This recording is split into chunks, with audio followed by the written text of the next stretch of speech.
Good morning, my Walking with Jesus friends, on this Wednesday. Our world is filled with wonderful places to visit, and I've had the privilege of seeing several. Some cities are famous for their architecture, others for their food, others for their sports. But Athens, Greece, has a long history of being famous for its mythology, its statues, and intellectual people, right? So let's join the Apostle Paul in Athens in about 50 AD. Do you remember, Paul arrived here in Athens escorted by new believers in Jesus who led him from Berea, a journey of about 220 miles, after a crowd had been stirred up by rabble-rousers who had followed Paul from Thessalonica, according to Acts chapter 17. Yesterday, we considered that these friends may have urged Paul to not travel overland from town to town, as was his normal practice, but take a ship all the way to Athens, hopefully putting some distance between him and those who had been following behind him as they stirred up opposition to the gospel as Paul traveled from city to city in Macedonia.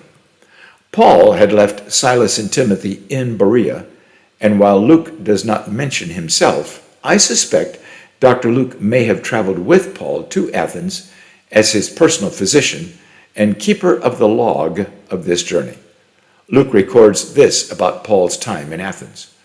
Paul was greatly distressed to see that Athens was full of idols. So he reasoned in the synagogue with both Jews and God-fearing Greeks, as well as in the marketplace day by day. Acts 17, verse 16 and 17. For many years, Paul had been trained as a Jewish Pharisee to discuss and debate religious doctrine, history, and philosophy.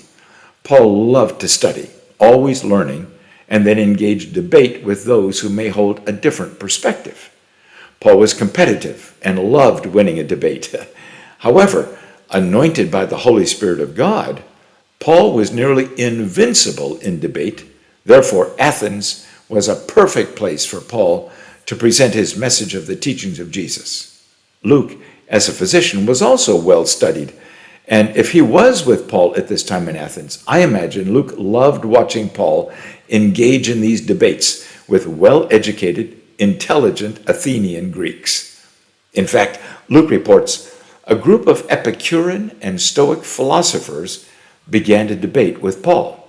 Fascinated, they invited Paul to a meeting of the Areopagus, where they said to him, "May we know what this new teaching is that you are presenting? You are bringing some strange ideas, and we would like to know what they mean." Acts 17, verse 18 to 20. Oh my! For Paul, this was the epitome of intellectual debate. This was the big leagues, the professionals. The Areopagus was a place where the most intellectual philosophers of the day met for discussion. These were the PhDs, the professors who had large followings of students. From the time Paul was a young student, in his fantasy moments, Paul may have imagined one day he'd have a chance to visit the Areopagus and engage some discussion with these intellectual giants. And now, by God's direction, here Paul was, among the most brilliant minds on earth in his day. Have you ever had such an opportunity to be in a very famous place, or have a moment with a famous person, maybe even your hero? That's what Paul was experiencing. With no notes in his hands, no opportunity to prepare specifically for this, Paul looked around the Areopagus at these wise, learned men. I'm sure praying silently, asking the Holy Spirit to fill his mind and heart with exactly what God wanted spoken to this highly revered and respected gathering. Luke records this moment. Paul then rose to his feet and said, "People of Athens, I see that in every way you are very religious. For as I walked around Athens and looked carefully at your objects of worship, I even found an altar with this inscription, 'To an unknown God.' I am going to explain this God to you." Acts 17, verse 22 and 23. We can well imagine the eyes, ears, and minds of every man at the Areopagus was riveted on Paul in that moment. I'm sure no one had ever made that claim before. What a genius strategy. Over the next few moments, Paul gave one of the most inspired, articulate, intellectually and spiritually inspiring messages any person has ever spoken. Luke recorded it word for word in Acts 17, verse 24 to 31. And I urge you to take 2 or 3 minutes to read it very carefully.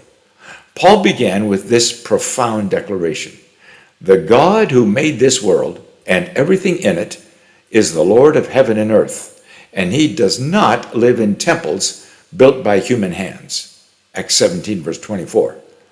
Where do you think the creator of the universe lives? If God can create the entire universe from nothing, what does this God need that any human could possibly make or bring to God? As we travel this world, there are some spectacular cathedrals, some requiring several hundred years for some of the best craftsmen in the world to assemble. Yet Paul declares those remarkable places are not home for God, nor do they compare in glory to the galaxies God simply spoke into existence.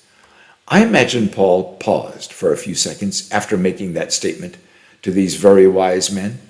From the Areopagus location, they could look out over the great city of Athens and out to the Aegean Sea. Their minds were spinning. Who is this God Paul spoke of, who made the world and the universe? How did Paul know this God? We pause with them today, asking the same questions, and then asking this: do you know the God Paul spoke of? The lessons learned at the link below will help you think much more deeply with these Areopagus intellectuals, and the worship song will draw you into God's presence. And tomorrow, let's continue witnessing one of the most amazing moments in Paul's life.